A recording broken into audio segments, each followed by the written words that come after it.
E nós seguimos aqui no nosso debate. E como anunciamos antes, nós vamos receber agora a Marina Helena aqui no estúdio do Pingos nos Is. Ela é candidata a deputada federal pelo estado de São Paulo, pelo Partido Novo, mas, claro, a gente vai querer saber tudo dela, porque existe a possibilidade de que ela se torne vice-presidente da chapa com o Flávio Bolsonaro. Boa noite, Marina. Obrigado por estar aqui conosco no Pingos. Boa noite, Marcília, Musa, Mota. Nossa, que time de peso aqui. De peso já podia ser um ministério aqui, né? Já dava um belo ministério aqui, resolveria todos os problemas. Você chama a gente de gordo? Justiça, segurança, economia. Segurança tá lá, ó. Segurança. Exato, segurança. Segurança é Justiça, segurança e economia, né? Agora, Marina, eu quero saber de você, que história é essa? Hoje o seu nome circulou para cima e para baixo como uma possível vice-presidente, né? Enfim, compondo a chapa com o Flávio Bolsonaro. Vi agora também, no final da tarde, uma notícia de que a Tereza Cristina já teria aceitado. O que está acontecendo? Os bastidores estão quentes. Você foi cogitada e aí a Tereza se sentiu pressionada e disse que aceitava. Sendo que ela tinha negado antes. Sendo que ela tinha negado antes. Como é que está esse bastidor? Conta pra gente. Eu estava assistindo aqui o programa, a grande questão agora é se a gente realmente vai ter que votar ou se o STF vai decidir, né, quem vai ganhar as eleições antes de mais nada. Eu acho que esse que é a grande questão que a gente tem que responder aqui. Marcília, houve uma sondagem, mas uma sondagem informal.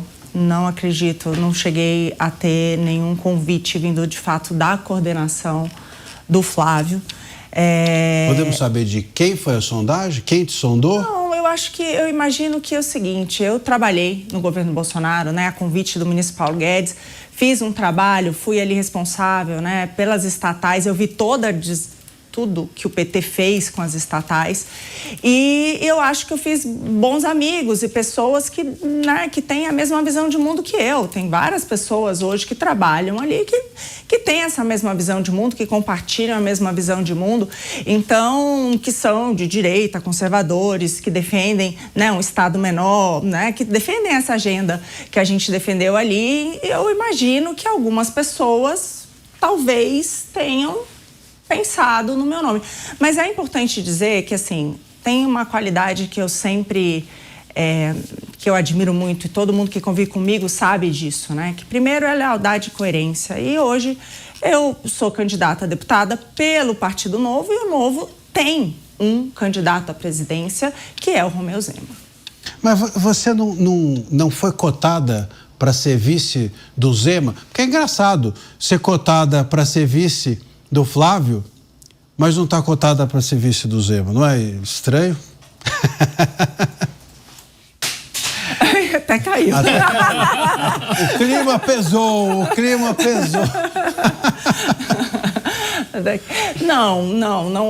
Não houve essa, nunca se cogitou isso. Eu vejo também que o partido está bastante, né, preocupado em eleger um bom Congresso. Eu falo isso muito, a gente discute muito a questão da presidência, mas vamos lá, o Brasil está essa bagunça que está institucional, né? A gente tem hoje esse consórcio PT-STF que precisa, né, para o bem de todos os brasileiros. Essa é a eleição mais difícil que nós temos em muito tempo.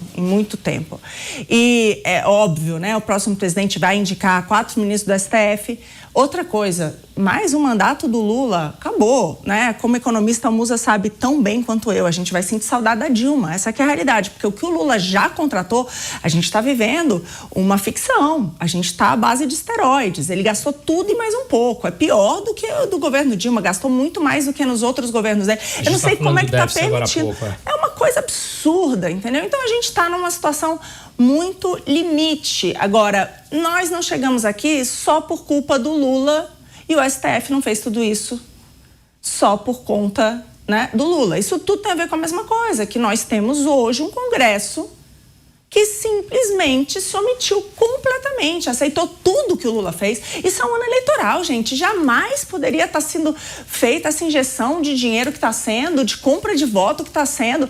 Jamais. E permitiram. E a mesma coisa, o STF hoje só manda e desmanda no Brasil sem nenhum voto, né? Como a gente está falando, interferindo mais uma vez nas eleições. Eu fui candidata a prefeita de São Paulo.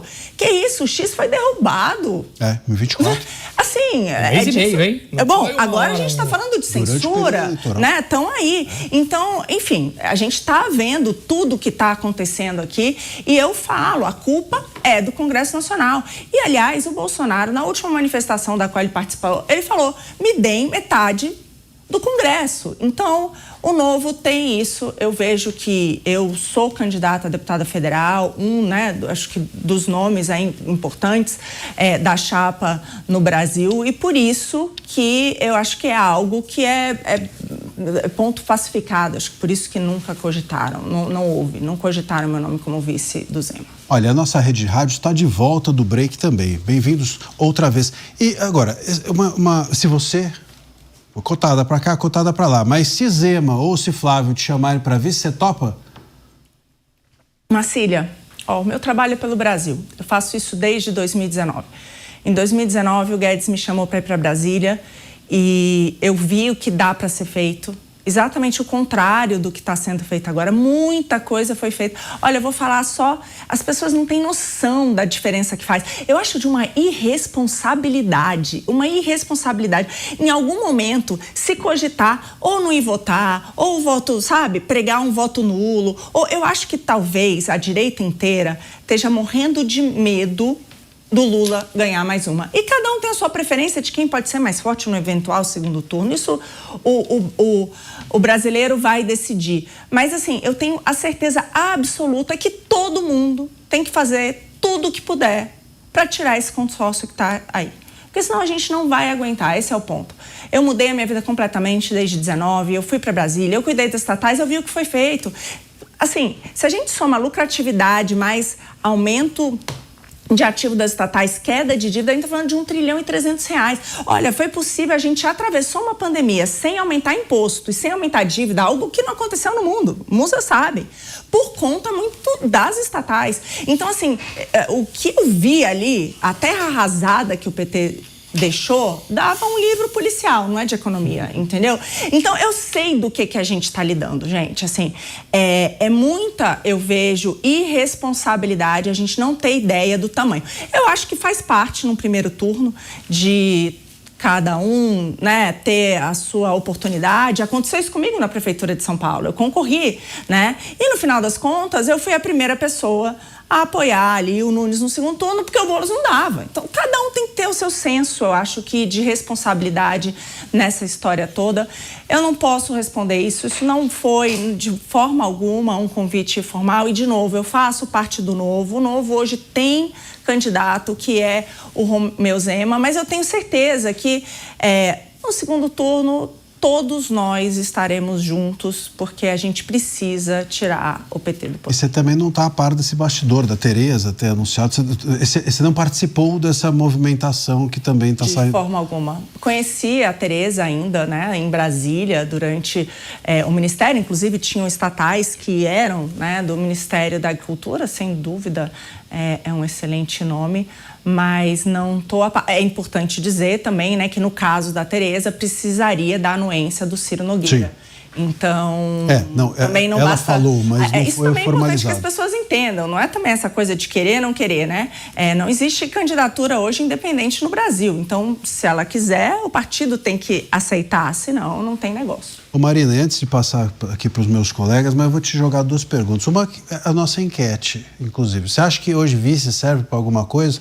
Na candidatura, já que a gente está falando de vice, o Mota eu já até sei o que pensa. Mas, enfim, ele já manifestou em ocasiões outras. Mas eu queria, claro, entender de você. Você acha que nesse contexto brasileiro isso é importante? E outra coisa, você acha relevante essa história que, enfim, está sendo trazida a toda hora de uma vice-mulher para as candidaturas? Vou começar pelo final. Vice-mulher, vamos lá. Eu nunca contratei ninguém, né, para trabalhar comigo por ser mulher ou homem. Esse é o fato, assim, nunca. Para mim, essa história toda woke, que tem que dividir entre homem, mulher e o que quer que seja, eu vejo que isso é péssimo, entendeu? Então as pessoas têm que ser as melhores possíveis. Eu quero o melhor vice-presidente do Brasil, o melhor presidente do Brasil. Seja homem, seja mulher, seja azul, seja amarelo, seja vermelho, seja... Vermelho de preferência? Tanto faz. Então, vermelho, assim, não, o meu ponto... Escapou. Então, eu acho que isso é uma besteira, assim, sinceramente falando. Eu vejo nomes bons, é lógico, cogitaram aí a Daniela Marques, trabalhei com ela no setor privado, na Bozano, lá com o Guedes e ela, fui para Brasília, trabalhamos junto, uma pessoa super competente, mas tem outro nome também tratar da casa, como o Rogério Marinho, que também trabalhei no Ministério da Economia, também é outro nome super competente. Se for sair, tudo bem, tem a Tereza Cristina. Vamos lembrar que o pior presidente que o Brasil já teve até agora foi a Dilma, que era uma mulher. Apesar de que se o Lula ganhar, eu tenho certeza que a gente vai sentir saudade da Dilma. Infelizmente, nesse segundo mandato, porque o que está contratado é muito complicado. Mas, então, eu sou contra isso, Marcília. Sempre fui, já me pronunciei a respeito disso. Não acho que tem que ser homem e mulher. Acho que tem que ser alguém que a gente, né, que vá melhorar o nosso país. A questão do protagonismo, eu vejo que isso depende muito da pessoa que está lá também, né? Óbvio que depende do presidente, depende do vice, mas é igual um ministro eu tive a oportunidade de trabalhar ali no Ministério da Economia quando o Guedes estava ali e eu nunca vi ninguém ter tanto protagonismo, um ministro, né, da Fazenda ter tanto protagonismo. Ali eram 6 ministérios. E por quê? Porque o bom trabalho ele foi ganhando a confiança e eu acho que isso foi fundamental, por exemplo, para a gente enfrentar a pandemia e etc. Então, o vice pode ser, às vezes o vice pode ser um ministro, pode ser o Alckmin, né? Olha aí, o que está acontecendo com os nossos negócios? As empresas estão todas indo para o Paraguai, indo embora, a gente não conseguiu negociar nada da tarifa. Aliás, chamaram a gente lá para negociar e simplesmente não mandamos representante. Então, o vice vai ser, se o vice for bom, ele pode ajudar o país, não tenho dúvida nenhuma. Se for alguém como o Alckmin, não vai ajudar. Então, acho que depende muito das circunstâncias, sabe? Acho que o protagonismo está muito na pessoa também. Deixa eu chamar o Mota aqui para a nossa conversa. Mota? Marina, eu vou te fazer uma pergunta difícil, hein?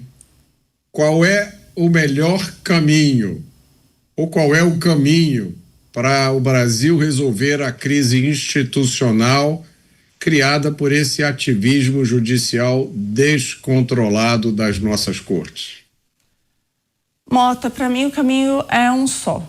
É um congresso de gente que tenha coragem de peitar tudo isso. Obviamente um Senado. Passou da hora. Aliás, eu passei a campanha, a prefeitura com uma camisa do impeachment do Alexandre de Moraes e não era à toa. É o maior problema do Brasil. Eu sou economista. Eu fui para Brasília. Eu vi as estatais. Eu achava que o problema do Brasil era, sinceramente, era econômico. Eu me convenci que não, desde lá. Mota, só para você ter uma ideia, a gente passou o primeiro ano ali na Secretaria de Desestatização tentando convencer o STF a não reverter as privatizações que tinham sido feitas no governo Temer, da Petrobras e da Eletrobras. Tem ideia do que é isso? No último dia, o Lewandowski, né? No último dia como ministro, ele assinou simplesmente o fim da lei das estatais, que deu base, né? Que foi aprovada aí no governo Temer, deu base para a gente no governo Bolsonaro fazer muita coisa. Então, os ministros hoje, eles mandam e desmandam. Eles fecharam o legislativo, eles decidem sobre tudo. Droga, aborto, demarcação de terras, até imposto. Vamos lembrar, o Alexandre de Moraes, numa canetada, passou por cima do Congresso e deu o IOF para o Lula. O Lula já disse, não dá para governar sem. Então, a gente tem hoje em dia uma corte sem nenhum voto que manda e desmanda. O único jeito de frear isso, para mim, Mota, sinceramente, é um Congresso. É essa renovação. Nós vamos renovar 2/3 do Senado. É uma incrível oportunidade para colocar ali gente que, de fato, vá ter a coragem de colocar o STF de volta no seu devido lugar.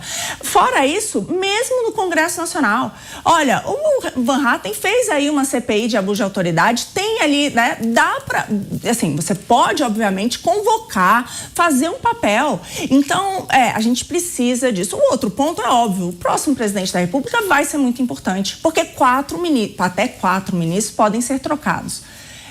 Infelizmente, o Gilmar Mendes é lá em dezembro de 30, então é capaz de, né, mas temos aí até 4 ministros. E isso, obviamente, faz uma diferença. É só ver o que aconteceu quando a gente teve tanto o escândalo do INSS como do Banco Master nas mãos de André Mendonça. Imagina se fosse qualquer outro.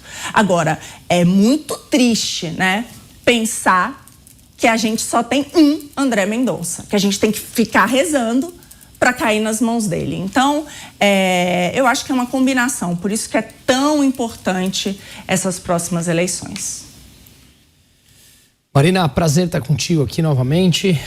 Eu tenho uma visão que, claro, como a gente já falou N vezes, a relação da dívida ela é catastrófica. Mas tem, para mim, um problema que é ainda maior, porque com uma boa coerência, a gente viu o que o Milei fez, transformou em superávit rapidamente. Então, eu acho que esse problema ele é razoavelmente simples de ser administrado. O problema maior é que acabou o espaço do orçamento para o ano que vem. Como reverter esse cenário em tão pouco tempo? Segundo o próprio governo assumiu, no final de 2027 já não tem mais espaço dentro do orçamento não obrigatório e a máquina para, tal do shutdown. O governo assumiu. Como é que a gente muda isso em tão pouco tempo? Ou seja, se mudar o governo, ele terá 1 ano para reverter isso. Ô Musa, como é que a gente enfrentou a pandemia sem aumentar a dívida e tributo? Foi feito, entendeu? Não existe isso. Existia no Brasil um shutdown, que é ótimo. Aliás, existe nos Estados Unidos, eu acho excelente. Como era um teto de gastos. Isso fazia com que, quando o setor privado está em dificuldade, que é o que aconteceu, o setor público também tem que pagar o seu pedaço, entendeu? Não dá para você aumentar o funcionalismo, aumentar os salários, fazer e o setor privado sempre pagar essa conta. Então, hoje, nós deveríamos ter, né, freios, sinceramente, para que, numa situação como essa, você tem que apertar alguns botões e fazer escolhas. Não é possível. A gente tem, trabalha quase metade do ano, 40% do ano para pagar imposto, meu amigo. Totalmente. E não pode andar com o celular na mão. Sim, o meu ponto é tecnicamente. Que feche mesmo. Não, como é que enfrentar o legislativo para que eles possam fazer isso? Não, então, aí é que tá. É o legislativo, mais uma vez. Senão, numa canetada, o que é que vão fazer? Mais um emergencial, como estão fazendo o tempo inteiro. Sim. O Lula, olha, a gente está num ano de eleição. Saiu um artigo mostrando, aliás, do Alexandre Manuel, que trabalhou também comigo no Ministério da Economia, ele estima, só no segundo trimestre, a gente teve quase 4,5% do PIB de impulso fiscal. A gente está falando só do primário. Não, o primário é fichinha, perto de todos os empréstimos que estão sendo feitos, de todos os fundos, né? Fundos teoricamente emergenciais que estão sendo usados. Então, assim, o que a gente está vendo é muito, muito, muito grave. Eu espero que o Congresso, atingindo, né, o limite, eles no fundo, eles façam escolhas. Olha, precisamos cortar em algum lugar. Infelizmente, também precisamos renovar esse Congresso, porque o que ele tem feito nesse governo Lula foi aprovar sempre aumentos de despesa, aumentos de impostos. A gente está com recorde de imposto, recorde de endividamento, de taxa de juros, as famílias endividadas, as empresas indo embora. Não é possível, meu Deus. Então, assim, eu espero que o Congresso coloque a mão na consciência e corte na carne. Precisa, né? Por quê? Porque se o setor público não passar a fazer escolhas, o setor privado vai pagar e caro. Então, a população brasileira, ela está fadada, Musa. Se não mudarmos tudo isso, e o próximo governo vai ter que lidar com isso. A gente vai precisar, sinceramente, a gente vai precisar de um Guedes para lidar com isso. Nada mais, nada menos, entendeu? A gente precisa de alguém que tenha a convicção de fazer aquilo e o respeito para fazer tudo que o Brasil vai precisar fazer. De novo, se tiver mais um governo do Lula, a gente, infelizmente, vai sentir saudade da Dilma. Guedes, que está nos devendo uma visita aqui, né? Está nos devendo uma visita. Quem sabe ele está assistindo a gente, ó. Vem aqui para fazer uma visita para eles. Um abraço. Time muito bom. Vamos mandar um beijo, mandar um abraço. Eu posso mandar um beijo. Marina, prazerzaço te receber aqui. Muito obrigado pela entrevista, pela visita. E como vice, como candidata, como tudo, desejamos todos aqui do Pingos uma boa sorte para você. Obrigado e boa noite. Obrigada a vocês pelo excelente programa. Vou continuar ali na audiência.